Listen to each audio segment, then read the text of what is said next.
Collinwood in the year 1897.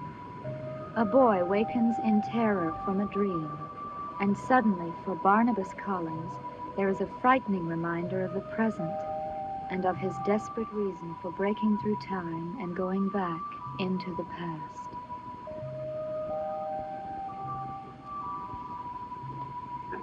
Barnabas, Yes, Judith. I'd like to speak with you. Well, could it wait a while? There's something I must attend to at the old house. Well, it's rather urgent. Something has happened that has disturbed Jameson a great deal. And I don't understand why it has disturbed him so, but I thought you might know. I might. Why? Well, you know everything about the family, who everyone is and was. And I thought you might know the name that has upset Jameson so. It's a name I can't place at all. Oh, what name is that? David Collins. Who is David Collins? Well, suppose you tell me what's happened to Tubble, Jameson. Well, a little while ago he had a dream. And he woke up from it screaming. Screaming what? Something I don't understand at all. He kept saying, David Collins is dead. David Collins is dead.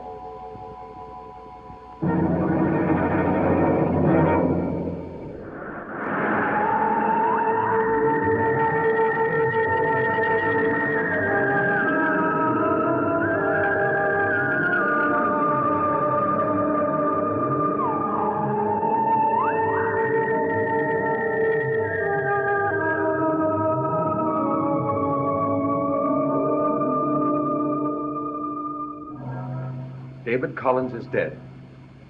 Are you sure that's what he said? Yes. He said it very clearly. What's the matter, Barnabas? You know who David Collins was, don't you? Even though he isn't listed in the family history. Barnabas, this family has lots of secrets. Is David Collins one of them? Is something he did deliberately being hidden? Judith, I can assure you that David Collins is none of the things that you are imagining. Who was he? I will have to speak to Jameson to find out what this is all about. He's finally gone back to sleep. Would you mind wakening him? This could be very important. If you say so. I'll bring him down to the drawing room.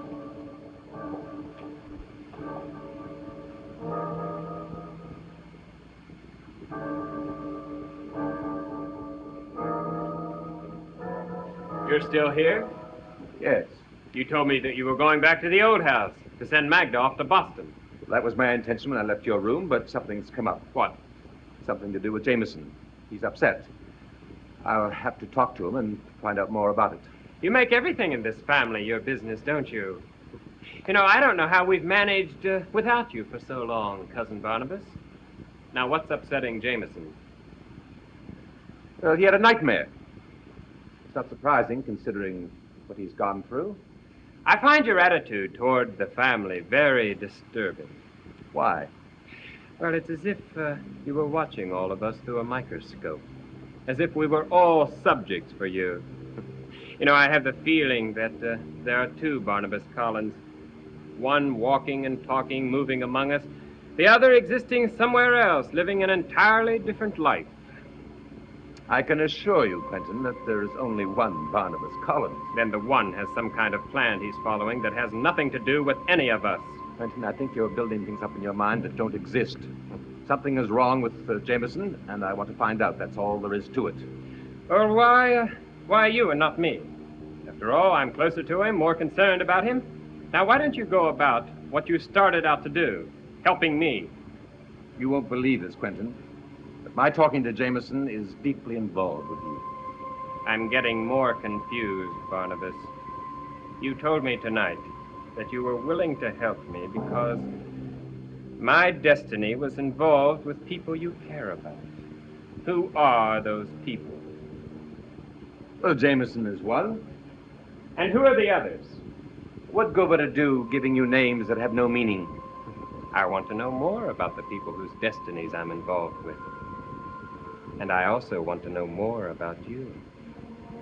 After all, I consider it right that I should know more about you, since I'm supposed to trust my life to you. Quentin, this kind of questioning is senseless right now. Not for me. Barnabas? Well, good evening, Jameson. Judith, would you mind if I talked with Jameson alone? I would mind. If Jameson has been frightened by something, I have as much right to hear about it as anyone. Quentin, Barnabas has asked us to leave the room, and we're going to leave. No. Have you fallen into the habit of utter compliance with the cousin's wishes, too? My, now, Barnabas, what is this strange power you seem to have over all of us? Quentin, leave the room. Yes, Your Majesty. Judith, I'd like to talk to Jameson alone. I'll talk with you after I've spoken with him. Of course. Now, sit down, Jameson. Now, I understand you had a rather frightening dream this evening. Yes. Well, I want you to tell me all that you can about it, all that you can remember. Well, yes, Cousin Barnabas, but even the awful parts? Yes, even the awful parts. It could be a matter of life and death.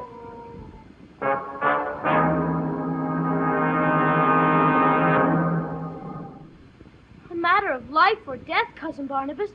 For who? Well, I can't answer that, Jameson, until you tell me all about the dream. Now, go ahead and tell it.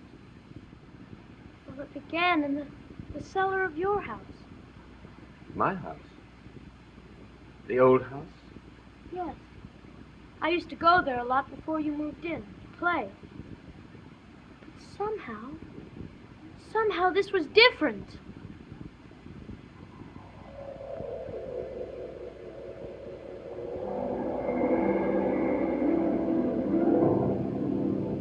Everything was different.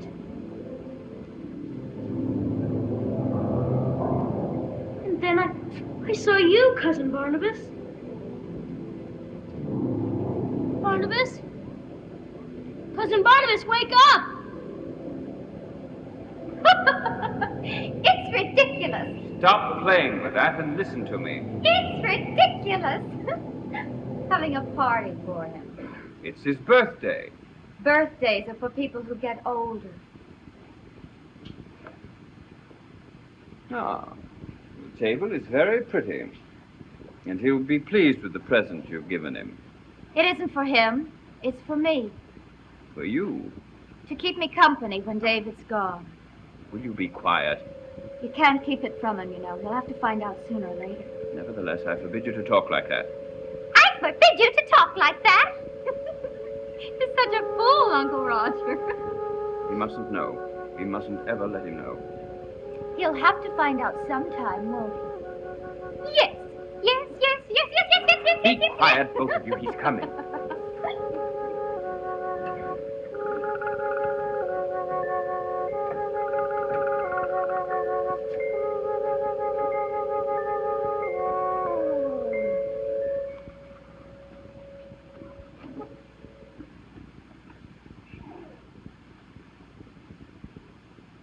Happy birthday to you. Happy birthday to you. Happy birthday, dear David. Happy birthday to you. Thank you.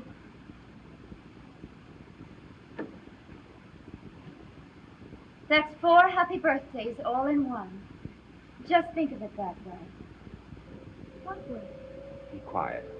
You don't want to know, do you? No what? Nothing, darling, nothing. Look at the cake. Isn't it lovely? Yes, it is.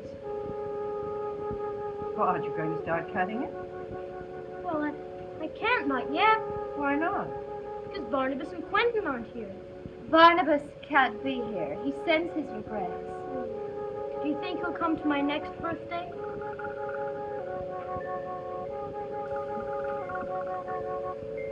Let's get to the cake, David. And Quentin? Well, where's he? Quentin who? Quentin Collins. Look him up, Roger.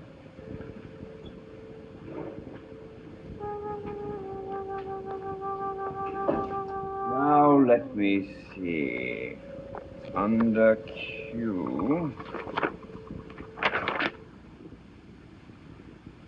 No, I don't find a Quentin Collins listed here. But you know Quentin. But he can't be here. He's not listed. What about the cake, David? I'm hungry, hungry, hungry. I'm starving to death. Carolyn, I forbid you to talk like that. Why? This is a surprise party, David. And I know what the surprise is. What is it? Tell me. I'm forbidden. I'm frightened. You mustn't be. I had the cake made especially for you. Quentin, you've come. Quentin is here. Don't you see him? No. He's there. No one is here but us. And one of us isn't going to be here much longer, is he? But Quentin is here. He can't be here. He's not listed. I think we should light the candles. There isn't much time left. Carolyn. Quentin, you sit next to me. I knew that you'd come to my birthday. I knew that you wouldn't miss it. Why don't they see you?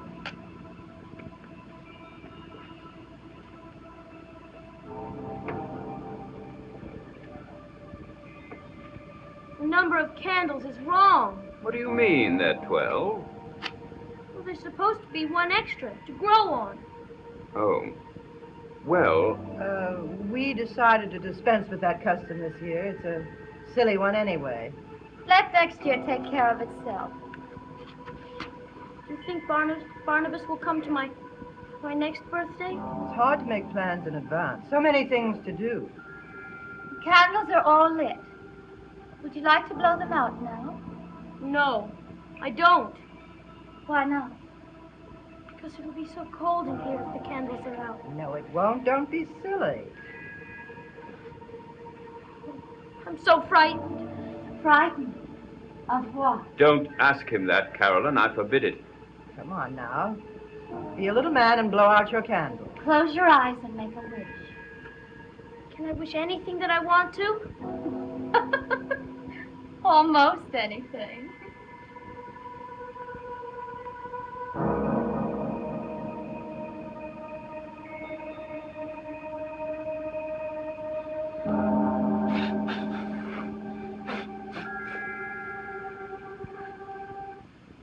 Where is everyone? Where did you all go? I told them I didn't want to blow out the candles. I told them that I was afraid. Afraid to be left alone in the dark. You're not alone, David.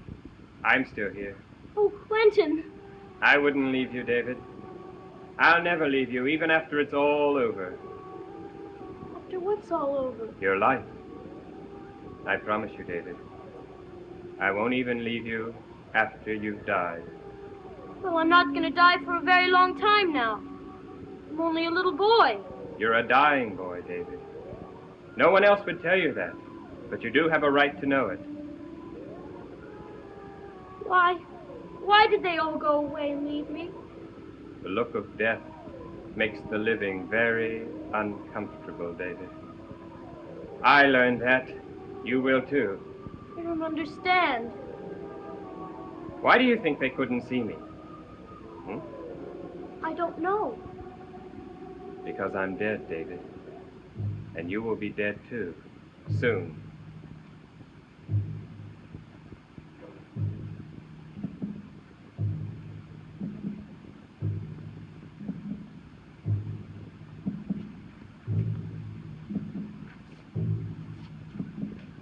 I don't want to die. Oh, it won't be bad, David. When you die, it'll be quick and painless. It'll be over before you know it. Like your life. Your short little life. Will they miss me? For a while. But after a time, they'll get over it. And I'll be all alone. No, no, no, no. You won't be all alone, David. You'll be with me. With you, Quentin. You'll like that, won't you, David? Yes, I'll like that, but I don't want to die. Well, no one wants to die. But you can't pick and choose, David. I didn't want to die either. But I had to. Why? 3 things happened, David. 3 things of many, many things. And if I could have changed any one of them, if I could have known what they meant while they were happening, maybe I wouldn't have died when I did. What three things? The first was the discovery of a silver bullet at Collinwood. Silver bullet? And then the one person who could have helped me, who could have kept me alive, was murdered. Who was it? I can't tell you everything. Not yet. What was the third thing? That was the worst. The one person in this world that I truly loved turned against me. After that happened, there was practically no time left for Quentin Collins. Oh, Quentin, I'm so frightened. Oh, don't be. It won't be so bad. Now, why don't we sit down and eat your cake?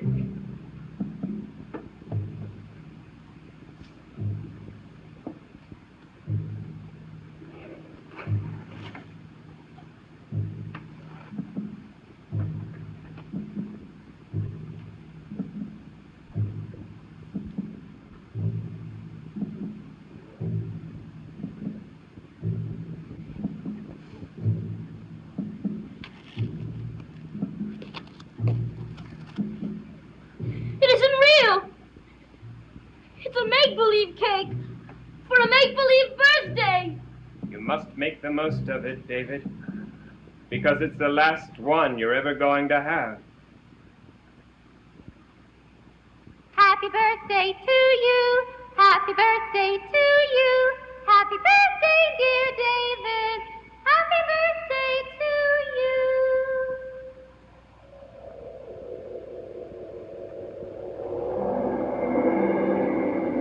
And then, when the singing was finished, David Collins was dead. I woke up screaming because it was so frightening. Is all that was to the dream? Yes. Except for one other thing. What's that? Everyone was dressed so strangely. Except for Quentin. And he was dead in my dream. Why was Quentin dead in my dream? Jameson, no one can answer all the questions that come up in a dream. I have a feeling that you can. Well, I can understand some of it. I think you know all about it. I think you can answer all the questions. You know!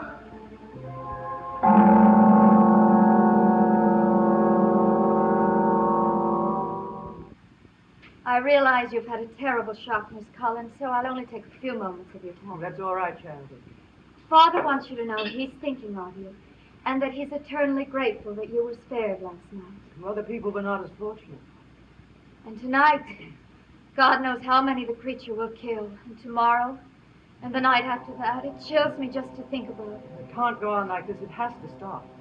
Why haven't they been able to capture this thing? Because they haven't tried hard enough. What they ought to do is organize a group to go searching day and night until the creature is found and destroyed.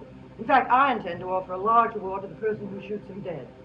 What a wonderful idea. I'll speak to the sheriff tomorrow. I also want to talk to your father tomorrow. My father? What about, Miss Collins? I want to set up a special scholarship fund in memory of poor Dorcas Triller. Oh, Father will be very pleased. He was so fond of poor Dorcas. Things just haven't been the same around the school without her. When I think about her poor, bloody, mangled body... You two make me sick! What? Sitting here talking about blood and killing and murder, you make me sick. Quentin! It's an animal. It doesn't know what it's doing. And you, sitting here offering your reward, you're just as bloodthirsty as he is. He? Well, an animal. That's what we're talking about, isn't it? Quentin, I forbid you to have another drink. Forbid? Forbid! Now, you be sure and tell your father that, Charity. To give my sister here another gold star for her record. You're going to buy that seat in heaven yet. Judith? The boy is in bed, Judith. May I have a word with you? Shall we go to the study? Why can't it be discussed here? I was talking to Barnabas, Quentin, not to you. I want to hear what he has to say about Jameson. There is no need to go into the study, Judith. Well, did he tell you what his dream was about? Who is David Collins? David Collins is nobody that exists. He is someone that Jameson has created to act out all the things that are troubling him. What do you mean? Well, for his fear of death, for one thing. A great deal of the dream is a recreation of what happened to his mother. But the dream was so real to him. Dreams always are when we are having them. It is only later when we have a chance to examine them that we see how they are a disguise for what is reality.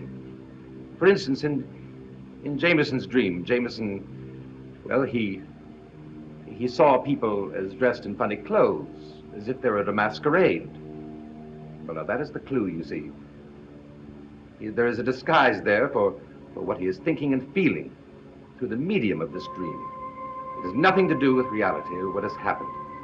But it is a clue as to, well, what is going on in his mind. Thank you for talking to him. He was very upset. Perhaps I should look in on him. Edward, what's the matter? Oh, nothing, really. You look troubled. Well, I found something rather curious in the path outside. At first, I thought it was a coin, the way it gleamed in the moonlight. What was it? Here, look at it. It's a bullet. Yes, but what's so curious about it is that it's a silver bullet. What would anyone want with a silver bullet? 3 things happened, David. If I could have changed any one of them, maybe I would not have died when I did. The first was the discovery of a silver bullet at Collinwood.